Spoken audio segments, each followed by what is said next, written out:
Hello students, welcome again to 7th session of IT Fundamentals. આજે આપણે શું જોઈશું તો જે લાસ્ટ સેશનમાં આપણે જોયું CSS રાઈટ, એ જ CSS આપણે આ સેશનની અંદર કન્ટિન્યુ કરવાના છીએ. લાસ્ટમાં આપણે જોયું હતું કે CSS શું છે, કેટલા વેથી CSS આપણે એપ્લાય કરી શકીએ છીએ અને કઈ કઈ ટાઈપના સિલેક્ટર્સ છે રાઈટ. આ બધું જ આપણને ક્યારે હેલ્પ થશે કે જ્યારે આપણે કોઈ એક સ્ટેટિક વેબસાઇટ બનાવતા હશું ત્યારે આપણને આ બહુ જ હેલ્પફુલ રહેશે રાઈટ. સો આઈ હોપ કે તમે બધાએ લાસ્ટ સેશનના જે પણ ટાસ્ક છે એ ટાસ્ક પર વર્ક કરી લીધું હશે અને તમને બેઝિક આઈડિયા આવી ગયો હશે કે CSS કેવી રીતે વર્ક થાય છે. તો આજે અગેન CSSની અંદર આગળ જમ્પ કરીએ તો એની અંદર આપણે આજે લર્ન કરવાનું છે વિઝ્યુઅલ રૂલ્સ. હવે આ વિઝ્યુઅલ રૂલ્સ છે શું? તો તમારે ફોન્ટની સ્ટાઇલ ચેન્જ કરવી છે, ફોન્ટની સાઇઝ ચેન્જ કરવી છે, કલર ચેન્જ કરવો છે, આ બધું જ વિઝ્યુઅલ રૂલ્સની અંદર આવી જાય રાઈટ. તો એના માટે સૌથી પહેલાં આપણને જસ્ટ એનું અહીંયા ઇન્ટ્રોડક્શન આપ્યું છે કે વોટ ઇઝ વિઝ્યુઅલ રૂલ્સ. તો CSSની અંદર જ્યારે તમારે સાઇઝ છે, સ્ટાઇલ છે અને કલર છે એ એલિમેન્ટમાં ચેન્જ કરવા હોય ત્યારે તમે એ બધી જ વસ્તુ CSSની અલગ અલગ પ્રોપર્ટીનો યુઝ કરીને કરી શકો છો. તો એ કેવી રીતે કરશું? તો અહીંયા આપણે ફર્સ્ટ સ્ટાર્ટ કરીએ ફન્ટ ફેમિલીથી રાઈટ. ફન્ટ ફેમિલી કઈ કઈ છે? મલ્ટિપલ છે, ઘણી બધી ફન્ટ ફેમિલી છે જે બિલ્ટ-ઇન આપણને આપે છે અને જે નથી આપતી બિલ્ટ-ઇન. જો બહારથી તમને કોઈ ફન્ટ નવા એડ કરવા હોય તો પણ તમે ડાઉનલોડ કરીને ઇઝીલી કરી શકો છો. તો કેવી રીતે એના પર વર્ક કરશું જોઈએ. style.cssની અંદર set the font family of the main heading H1 and sub heading H2 to Georgia right. કેવી રીતે કરશું? તો style.cssની અંદર જ્યાં પણ H1 ટેગ છે ત્યાં આપણે એડ કરવાનું છે ફોન્ટ ફેમિલી. ફોન્ટ ફેમિલી શું છે? તો એ આપણી પ્રોપર્ટી છે CSSની અને એની વેલ્યુ શું છે? તો જ્યોર્જિયા. એને આપણે કરીએ. હવે H1 ટેગ જ્યાં પણ હશે ત્યાં આગળ અહીંયા index.htmlમાં જોઈ લઈએ કે H1 ક્યાં આપેલો છે. તો how the rise that means કે આ જે તમને આઉટપુટમાં દેખાય છે એ આપણો H1 ટેગ છે રાઈટ. તો એનો હવે આપણો ફોન્ટની જે ફેમિલી છે એ ચેન્જ કરવાની છે. તો એના માટે CSSની અંદર ઓલરેડી આપણે એપ્લાય કર્યું છે H1ની અંદર પ્રોપર્ટી ફોન્ટ ફેમિલી અને એની વેલ્યુ આપણે આપી દીધી છે જ્યોર્જિયા. રન કરીને એક વખત ચેક કરીએ તો અહીંયા જોઈ શકો છો તમે ચેન્જીસ આપણને અહીંયા દેખાય છે. So also change font family and sub heading બરાબર. આપણે આ હેડિંગની તો ચેન્જ કરી પણ એવું કહે છે કે સબ હેડિંગની પણ ચેન્જ કરો. તો આપણે જસ્ટ H1માં કરી છે, હજુ H2ની અંદર બાકી છે. તો H2ની અંદર પણ સેમ થિંગ આપણે એપ્લાય કરવાની છે. તો ફોન્ટ ફેમિલી કોપી કરી લઈએ અહીંયાથી અને સેમ થિંગ H2માં એડ કરી દઈએ રાઈટ. તો H1 અને H2 બંનેની આપણે ફોન્ટ ફેમિલી ચેન્જ કરી દીધી. Now next add a style rule that sets the font family of the paragraph Helvetica. કે જેટલા બી પેરેગ્રાફ છે એની ફોન્ટ ફેમિલી અગેન ચેન્જ કરવાની છે. તો જ્યાં આપણો P સિલેક્ટર છે એ P સિલેક્ટરની અંદર આપણે એડ કરીશું ફોન્ટ ફેમિલી હેલ્વેટિકા એન્ડ આપણે એને રન કરીને ચેક કરી લઈએ રાઈટ. તો આ પણ આપણા ટેક્સ્ટ ચેન્જ થઈ ગયા છે. તો આ એક પ્રોપર્ટી આપણે એપ્લાય કરી ફોન્ટ ફેમિલી, જે વિઝ્યુઅલ રૂલ્સ આપણે સેક્શન કહીશું. બીજું છે font size right. Font size પણ તમે ચેન્જ કરી શકો છો. હવે તમને આઈડિયા છે કે લાઈક બાય ડિફોલ્ટ તમે કોઈ નોટપેડ હોય કે ટેક્સ્ટ એડિટર હોય કે કોઈ બી PDF ફાઇલ હોય એની ફોન્ટ સાઇઝ શું હોય છે રાઈટ. જનરલી તમે કોઈ પણ એડિટર લેશો ને એની 12 કાં તો 14 પોઈન્ટ સાઇઝ હોય છે ટેક્સ્ટની રાઈટ. પણ એ ફોન્ટની સાઇઝ તમારે જો ચેન્જ કરવી હોય તો ઇઝીલી કરી શકો છો. જેના માટે આપણી પાસે પ્રોપર્ટી છે ફોન્ટ સાઇઝ કરીને અને એ ફોન્ટ સાઇઝ તમે પિક્સલ છે, પોઈન્ટ છે, EM છે, REM છે, ઘણા બધા વેથી એપ્લાય કરી શકો છો. અત્યારે જસ્ટ આપણને આપ્યું છે PX તો આપણે પિક્સેલ્સનો યુઝ કરીને કરીશું. In style CSS set the font size of paragraph element to 18 pixel means આપણી પાસે જે આ પેરેગ્રાફ છે આ પેરેગ્રાફના ફોન્ટની સાઇઝ આપણે કેટલી કરવાની છે 18 પિક્સલ. તો જ્યાં આપણી પાસે પી સિલેક્ટર છે ત્યાં આગળ આપણે એડ કરીશું ફોન્ટ સાઇઝ 18 પિક્સલ એન્ડ આપણે રન કરીને ચેક કરીએ. સો અહીંયા આગળ આપણને 16માંથી 18 એને કરી આપ્યા, રાઈટ. નેક્સ્ટ વિઝ્યુઅલ રૂલ્સનો જોઈએ આપણે ફોન્ટ વેટ. હવે ફોન્ટ વેટ તમારે કેવા કરવા છે, બોલ્ડ કરવા છે, ઇટાલિક કરવા છે, ઓબ્લિક છે, નોર્મલ છે, ઘણી બધી એની વેલ્યુઝ આપેલી છે, બરાબર. હા, આ વસ્તુ તમે HTMLથી કરી શકો છો. HTMLની અંદર આપણી પાસે એક સ્ટ્રોંગ ટેગ છે જેનાથી તમે બોલ્ડ કરી શકો છો. અને જો તમારે ઇટાલિક કરવું હોય તો આપણી પાસે EM છે જેને આપણે એમ્ફાસાઇઝ કહીએ, બરાબર, એનાથી કરી શકો છો. બટ એ જ વસ્તુ જો તમારે CSSથી કરવી હોય તો આપણી પાસે એક પ્રોપર્ટી છે દેટ ઇઝ ફોન્ટ વેટ. તો ઇન્સ્ટ્રક્શનમાં જઈએ, પી ટેગની અંદર આપણે શું કરવાનું છે, ફોન્ટ વેટ બોલ્ડ કરવાના છે. તો જ્યાં પણ આપણી પાસે પી ટેગ છે એ પી ટેગમાં જઈને આપણે પ્રોપર્ટી એપ્લાય કરીશું ફોન્ટ વેટ બોલ્ડ એન્ડ આ જે ફોન્ટ છે એ આપણા બોલ્ડ થવા જોઈએ. ડન. યસ, અહીંયા તમે જોઈ શકો છો કે બધા આપણા ફોન્ટ છે એ બોલ્ડમાં શો થઈ ગયા. Move on two next, text align. હવે જે તમારા ટેક્સ્ટ છે એનું અલાઇનમેન્ટ કેવું રાખવું છે, મીન્સ લેફ્ટમાં રાખવું છે, રાઇટમાં રાખવું છે, સેન્ટરમાં રાખવું છે, એ પણ તમે ચેન્જ કરી શકો છો, રાઈટ. તો અહીંયા આગળ કોઈ પણ પ્રોપર્ટી, કોઈ પણ સિલેક્ટરની અંદર પ્રોપર્ટી તમે ટેક્સ્ટ અલાઇન રાખો છો એની સામે વેલ્યુ લેફ્ટ, સેન્ટર કાં તો રાઇટ તમે આપી શકો છો, રાઈટ. અને યસ, જસ્ટિફાય શું કરશે કે એ તમારું જે પેરેન્ટ એલિમેન્ટ છે એના હિસાબથી એ જસ્ટિફાય કરીને આપી દેશે, મીન્સ ઓના ઓર્ડરમાં એ તમને અલાઇન કરીને આપી દેશે. તો પ્રોપર્ટી અહીંયા એપ્લાય કરીએ, text align property in main heading H1 ટેગની અંદર આપણે આપવાની છે. અને આ જે ટેક્સ્ટ અલાઇન આપવાની છે એ સેન્ટર આપવાની છે જે આપણને અહીંયા ઇન્સ્ટ્રક્શનમાં આપેલું છે. તો આ જે H1 ટેગ છે એની અંદર આપણે લખીએ text align centre and run કરીએ. તો આ તમે અહીંયા જોઈ શકશો કે આપણા જે ટેક્સ્ટ છે એ સેન્ટરાઇઝ થઈ ગયા છે, રાઈટ. નેક્સ્ટ જઈએ. નેક્સ્ટ આપણી પાસે છે કલર એન્ડ બેકગ્રાઉન્ડ કલર. હવે બંનેમાં ડિફરન્સ શું? તો જ્યારે મારી પાસે કોઈ ટેક્સ્ટ છે એ ટેક્સ્ટનો કલર ચેન્જ કરવો હોય તો હું કલર પ્રોપર્ટીનો યુઝ કરીશ. અને એ ટેક્સ્ટની પાછળનો જે કલર ચેન્જ કરવો હોય બેકગ્રાઉન્ડ, તો એ ટાઈમે હું યુઝ કરીશ બેકગ્રાઉન્ડ કલર. તો એ કેવી રીતે તમે યુઝ કરશો, જેને તમે ફોરગ્રાઉન્ડ કલર અને બેકગ્રાઉન્ડ કલર પણ કહી શકો છો, રાઈટ. તો take a look at the caption on the image at the bottom of your page. આપણા પેજની અંદર નીચે અહીંયા આગળ આ જે ઇમેજ છે ઇમેજની અંદર આ જે ટેક્સ્ટ દેખાય છે, રાઈટ.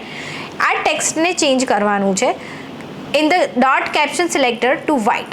હવે એનો કલર ચેન્જ કરવાનો છે. તો style.css અંદર જઈએ. પહેલાં આપણે ચેક કરીએ કે ડોટ કેપ્શન નામનો ઓલરેડી ક્લાસ છે કે નહીં. યસ, આપણી પાસે છે. તો ત્યાં આગળ જઈને આપણે જસ્ટ એડ કરીશું કલર વ્હાઇટ.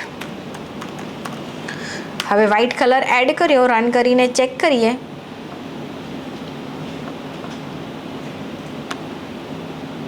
આપણે બેકગ્રાઉન્ડ કલર કરવાનો છે. કલર તો ઓલરેડી વ્હાઇટ હતો જ એનો. તો જસ્ટ બેકગ્રાઉન્ડ કલર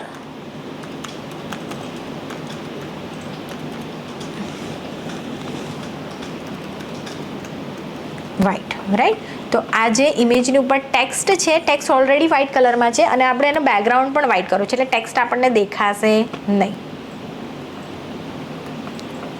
ડન. તો તમે જોઈ શકો છો અહીંયા આગળ કે આપણો જે ટેક્સ્ટ હતો એનો બેકગ્રાઉન્ડ કલર આપણે શું કર્યો, વ્હાઇટ કર્યો. Then in the same rule set the colour of text black. કેમ કે કલર આપણને જે ટેક્સ્ટ છે એ દેખાશે નહીં, તો એની અંદર આપણે જઈને કલર આપણે આપી દઈએ બ્લેક. પ્રોપર્ટી છે કલર અને એની વેલ્યુ છે બ્લેક. રન કરીએ. You can C, right. Next જઈએ. હવે છે ઓપેસિટી. ઓપેસિટી દેટ મીન્સ કે તમારો જે એરિયા છે મીન્સ એલિમેન્ટ છે એ એલિમેન્ટને ટ્રાન્સપરન્ટ શો કરાવવું હોય એ વખતે તમે ઓપેસિટીનો યુઝ કરી શકો છો, બરાબર. ઓપેસિટી 0થી લઈને 1ની અંદર તમે વર્ક કરાવડાવતા હો છો. બાય ડિફોલ્ટ કોઈ પણ એલિમેન્ટ હોય એ એલિમેન્ટની ઓપેસિટી 1 હોય, રાઈટ. એ પછી તમે એને પોઈન્ટમાં પણ આપી શકતા હોવ છો, પર્સેન્ટેજમાં પણ આપી શકતા હોવ છો. તો let's give the caption and the image some transparency, કે આ જે કેપ્શન છે કેપ્શનને થોડી આપણે ટ્રાન્સપરન્સી આપીએ. તો જે ડોટ કેપ્શન કરીને આપણી પાસે ક્લાસ છે એ ક્લાસની અંદર આપણને કીધેલું છે ઓપેસિટી જે પ્રોપર્ટી છે એની વેલ્યુ 0.75 આપણે એડ કરવાની છે. રન કરીને ચેક કરીએ તો તમને થોડું ટ્રાન્સપરન્ટ જેવું દેખાશે, right. You can see here. So આ પણ એક પ્રોપર્ટી થઈ. હવે છે બેકગ્રાઉન્ડ ઇમેજ, કે તમારે બેકગ્રાઉન્ડ ઇમેજ મૂકવી હોય તો કેવી રીતે મૂકશો. તો એની માટે પણ અલગથી આપણી પાસે પ્રોપર્ટી છે બેકગ્રાઉન્ડ ઇમેજ કરીને. એની અંદર યુઆરએલમાં તમે આખી યુઆરએલ તમારા ઇમેજની યુઆરએલ મૂકી શકો છો. કેવી રીતે? તો ઇન સ્ટાઇલ CSSની અંદર આપણી પાસે ડોટ ઇમેજ કરીને કોઈ એક ક્લાસ હશે. તો પહેલાં ફાઇન્ડ કરી લઈએ ડોટ ઇમેજ કરીને. યસ, આપણી પાસે છે. હવે ત્યાં ઓલરેડી જો એક ઇમેજ છે જ, રાઈટ. તો એ શું કીધું છે અહીંયા આગળ? The image is stored in the following URL. So in style CSS change the background image of the element with the dot image, કે એ જે યુઆરએલ છે એ કાઢી અને આપણે અત્યારે આ કરવાની છે, રાઈટ. તો આ જે તમને દેખાય છે એ આપણે અહીંયાથી રિમૂવ કરી દઈએ અને આ પેસ્ટ કરીને રન કરીએ, રાઈટ. તો જોઈ શકો છો આપણી એ ઇમેજ ચેન્જ થઈ ગઈ. દેટ મીન્સ કે જે રીતે બેકગ્રાઉન્ડ કલર આપીએ છીએ એવી રીતે બેકગ્રાઉન્ડ ઇમેજ પણ તમે આપી શકો છો. ઇમ્પોર્ટન્ટ. હવે આ ઇમ્પોર્ટન્ટ શું છે? ઇમ્પોર્ટન્ટ દેટ મીન્સ વોટ, કે ઓલરેડી તમે એક વખત એપ્લાય કરી દીધું છે અને જો ફરીથી એપ્લાય કરવા જાઓ છો તો એ એપ્લાય નથી થતું. તો ફોર્સફુલી તમારે કોઈ વેલ્યુ એપ્લાય કરાવડાવી હોય એ વખતે તમે ઇમ્પોર્ટન્ટનો યુઝ કરી શકો છો. Important can be applied to specific declaration instead of full rules. It will override any style no matter how specific it is, right. જેમ મેં કીધું એ પ્રમાણે કે ઓલરેડી તમે લાઈક પી ટેગ છે ફોર એક્ઝામ્પલ, એ પી ટેગની અંદર કલર વ્હાઇટ આપેલો જ છે. ફરીથી હું બીજી વખત પી ટેગને રેડ કલર આપું છું તો પહેલાં તો એ કયો એપ્લાય કરશે? કે જે વ્હાઇટ આપેલો છે એ જ એપ્લાય કરશે. ફર્સ્ટ પ્રાયોરિટી તો ફર્સ્ટની જ હોય, રાઈટ. પણ જો તમારે ફોર્સફુલી એને રેડ એપ્લાય કરાવડાવો છે તો એ વખતે તમે પાછળ એક્સપ્લિમેન્ટરી ઇમ્પોર્ટન્ટ કીવર્ડ એડ કરી શકો છો. કેવી રીતે? જુઓ, અહીંયા પણ તમને અહીંયા એક્ઝામ્પલમાં બતાવેલું છે. એઝ વેલ એઝ આપણે એનું ઇન્સ્ટ્રક્શન બિલ્ડ ફોલો કરીએ. Image in style dash library dot CSS, અલગથી બીજી એક CSS છે. આપણે જે હમણાં ચેન્જીસ કરતા હતા that is style dot CSS, right. that is full of good styles, but you don't like how it turning the color of H1 yellow, right. કે આ જો H1 ની અંદર કલર યલો છે, જ્યારે તમે સ્ટાઇલ ડોટ CSS ની અંદર જોશો ને તો H1 નો કલર તો ઓલરેડી આ છે, તો આ એપ્લાય થવો જોઈએ ને, પણ અત્યારે એપ્લાય કયો થાય છે? યલો થાય છે. કેમ? તો જો હવે આપણે index.htmlમાં જઈએ. આની અંદર બે લિંક આપેલી છે, મીન્સ બે સ્ટાઇલ શીટ કોલ કરાયેલી છે. પહેલી જે સ્ટાઇલ અને બીજી છે સ્ટાઇલ લાઇબ્રેરી, રાઈટ. તો હવે આ જે હતી આ તો પહેલાં એને એપ્લાય કરી, પણ પછી સેકન્ડ ટાઈમ જ્યારે એ રન કરવા જાય છે ત્યારે એને કઈ મળે છે? Style library. એમાં H1 નો કલર એને કયો મળે છે? યલો. તો એણે શું કર્યું? ઓવરરાઇડ કરી દીધું. મીન્સ લાસ્ટ એને જે મળશે એ આપણને આઉટપુટમાં આવશે. પણ આપણે ફોર્સફુલી કઈ કોલ કરાવી છે? આપણે તો આ જ કોલ કરાવી છે. તો આની અંદર જે આપણને કલર આપેલો છે એમાં આપણે શું કરવું પડે? ઇમ્પોર્ટન્ટ લગાવવું પડે. તો અહીંયા આગળ આપણે એક્સપ્લિમેન્ટરી ઇમ્પોર્ટન્ટ જ્યારે પણ એડ કરીશું અને રન કરીશું તો યલો કલર હટી અને જેને સ્ટાઇલમાં જે પણ CSS હતો એ અહીંયા આપણને પાછો મળી જશે, રાઈટ. તો આવી રીતે તમે ઇમ્પોર્ટન્ટનો યુઝ કરી શકો છો. નેક્સ્ટ જઈએ. રિવ્યૂ છે કે લાઈક વિઝ્યુઅલ રૂલ્સની અંદર આપણે શું શું લર્ન કર્યું, રાઈટ. ફોન્ટ ફેમિલી છે, ફોન્ટ સાઇઝ છે, રાઈટ. દેન આફ્ટર આપણે જોયું ફોન્ટની અલગ અલગ પ્રોપર્ટી છે, ફોન્ટ વેઇટ છે, ટેક્સ્ટ અલાઇન કેવી રીતે કરી શકીએ, લેફ્ટ રાઈટ સેન્ટરમાં કેવી રીતે કરી શકીએ છીએ, પછી કોઈ પણ એલિમેન્ટ છે એની ઓપેસિટી સપોઝ તમારે ચેન્જ કરવી હોય તો ઓપેસિટી કેવી રીતે ચેન્જ કરી શકીએ, બેકગ્રાઉન્ડ ઇમેજ છે, રાઈટ. આ બધી જ વસ્તુ તમે વિઝ્યુઅલ રૂલ્સની અંદર ચેન્જ કરી શકો છો.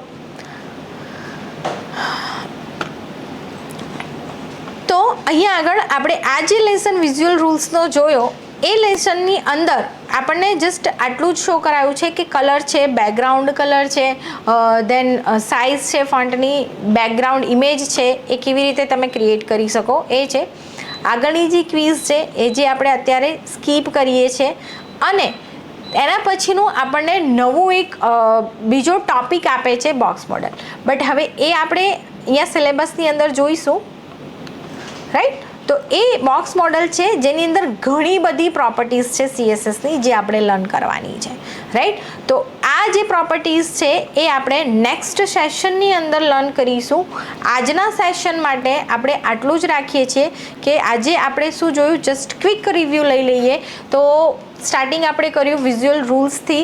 આ વિઝ્યુઅલ રૂલ્સની અંદર સૌથી પહેલાં તો આપણે ચેક કર્યું કે ફન્ટ ફેમિલી, અલગ અલગ ટાઈપની ફન્ટ ફેમિલી આપણે એડ કરી શકતા હોઈએ છીએ.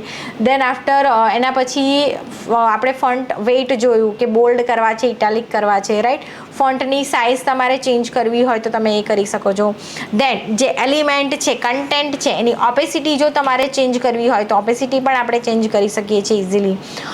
દેન આફ્ટર બેકગ્રાઉન્ડ ઇમેજ છે જે ઓલરેડી આપેલી છે ને ચેન્જ કરવી છે. અધરવાઇઝ તમારે તમારી નવી કોઈ બેકગ્રાઉન્ડમાં ઇમેજ મૂકવી હોય તો તમે એ પણ એડ કરી શકો છો, રાઈટ. તો આ બધી જ પ્રોપર્ટીઝ તમે ઇઝીલી આની અંદર એડ કરી શકો છો. જો તમારે CSSની અંદર વધારે પણ હજુ કંઈક એટ્રેક્ટિવ બનાવવું હોય તો એના માટે બીજી ઘણી બધી અલગ અલગ પ્રોપર્ટીઝ છે, રાઈટ. કે જેમ તમને અહીંયા સિલેબસની અંદર દેખાશે કે CSS બોક્સ મોડલ છે, રાઈટ.